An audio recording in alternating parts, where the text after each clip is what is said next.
Baik, saya akan memulai materi kedua mengenai titrasi redox. Ini cukup banyak materinya, tapi mungkin sebagian itu hanya pengulangan yang sudah pernah ada teorinya. Misalkan tentang reaksi redox, nanti juga kita menghitung tetapan kesetimbangan reaksi redox, kemudian bagaimana membuat kurva titrasi redox, terus penentuan titik akhir titrasi redox tentunya. Kemudian teknik titrasi redox. Ada yang keenam, ada pengaturan atau adjustment tingkat oksidasi sampel. Kemudian beberapa teknik menyangkut reaksi menggunakan permanganat, kromat, cerium, dan iodin. Baik, yang pertama tentang reaksi redox ini hanya untuk review, mengulang kembali. Jadi dasarnya adalah reaksi redox. Untuk titrasi redox ini melibatkan transfer elektron dari satu spesies reaktan ke yang lain. Ini bisa menyangkut perubahan atau kenaikan bilangan oksidasi yang satu spesies kemudian disertai dengan pengurangan bilangan oksidasi spesies yang lain. Contohnya serium 4 plus dengan Fe2 plus menjadi serium 3 plus, jadi yang Ce4 plus ini turun, jadi dia dari 4 ke 3, jadi dia reduksi, Fe-nya 2 menjadi 3 itu oksidasi. Jadi ini ada pasangan. Ya, jadi Fe-nya itu mengalami reduksi, sedangkan besinya mengalami oksidasi. Dan ini mesti harus berpasangan. Dapat dipisahkan dengan dua parah reaksi. Yang ini yang reduksi menangkap elektron, yang oksidasi melepas elektron. Kalau digabungkan ini akan tidak muncul elektronnya. Nah, akan baik untuk menunjukkan bilangan oksidasi dari spesies yang terlibat dalam reaksi redox ya. Setiap kali akan ada perubahan bilangan oksidasi, misalkan di sini KMnO4 plus oksalat ya, ini tanda panah harusnya. Jadi MnCl2, KCl, CO2 dan H2O. Nah, jadi di sini terjadi perubahan yang Mn itu plus 7 dengan karbonnya di sini adalah plus 3. Nah, yang di kanan itu Mn jadi plus 2. Mn-nya plus 2 artinya dia berubah turun ya dari 7 ke 2. Jadi ada 5 elektron yang dilibatkan di sana. Sedangkan karbon itu dari 3 ke 4 jadi dia mengalami oksidasi. Jadi permanganatnya mengalami reduksi, asam oksalatnya mengalami oksidasi. Jadi ini kenapa 3, ini minus 8, ini plus 2, jadi minus 6 dibagi 2, jadi 3 ya. Yang di sini O2 itu apa? Minus 4, berarti ini adalah plus, ini plus 3, ini plus 4 ya.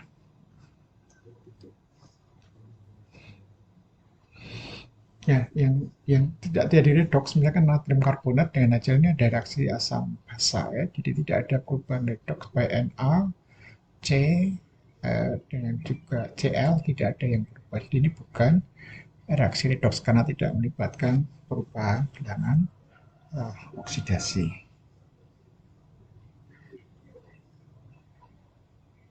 Nah, bagaimana kita membuat apa kesetaraan dalam reaksi redox? Sekarang ini materi di kimia dasar, tapi kita ulang saja. Untuk reaksi sederhana itu akan lebih mudah, tetapi kalau kita melibatkan ada CaO4, Ca27, NH4, dan sebagainya ini akan menjadi cukup rumit ya. maka langkahnya kita dalam bentuk reaksi ion ya, supaya lebih sederhana, kemudian dipecah jadi dua half reaction, reduksi sendiri, oksidasi sendiri. Kemudian juga lihat mediumnya apakah asam atau basah ya, ada air tentunya. Kemudian digabungkan untuk dapatkan persamaan akhir. Kemudian tentu elektronnya nanti yang sebagai untuk disamakan ya, supaya netral ya. Nah, kemudian nanti baru di akhirnya semua atomnya sama, muatannya sama di sebelah semua sisi.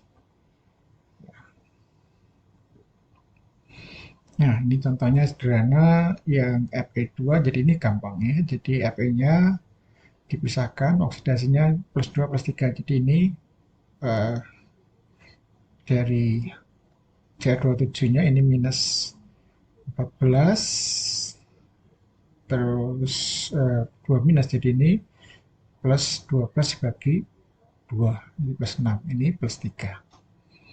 Maka kemudian kita imbangkan ya, Cr27-nya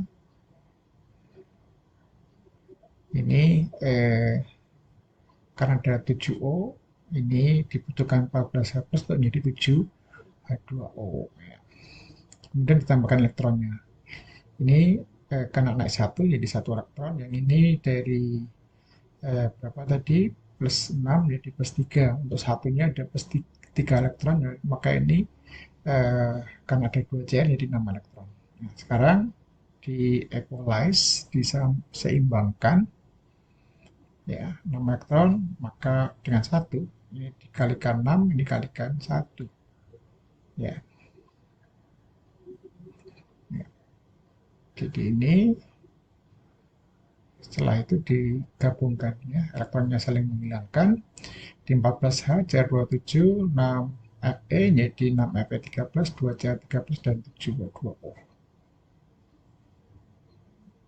Bahwa muatannya kita cek, ini 14 plus tambah 2 plus 16 kurangi 2 minus, jadi ini sini jadi 14 plus ya, di sini 6 kali 3 18 plus tambah 3 plus 6 ya. Jadi di sini muatannya Cr27 ini 18 ditambah 6 ya, 24. Jadi kita harus cek lagi. 6 kali 3 tambah 2 kali 3. Oh ini ya, ini 6 kali 2, 12 sorry. Ya, 12, ini minus 2, ini 14 kali 1, jadi 24.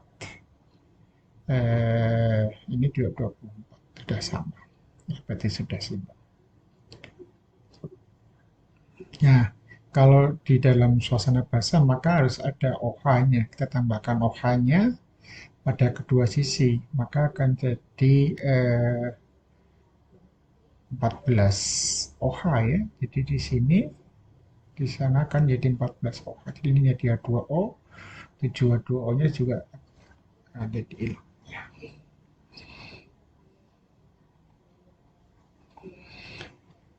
Oke, itu yang pertama.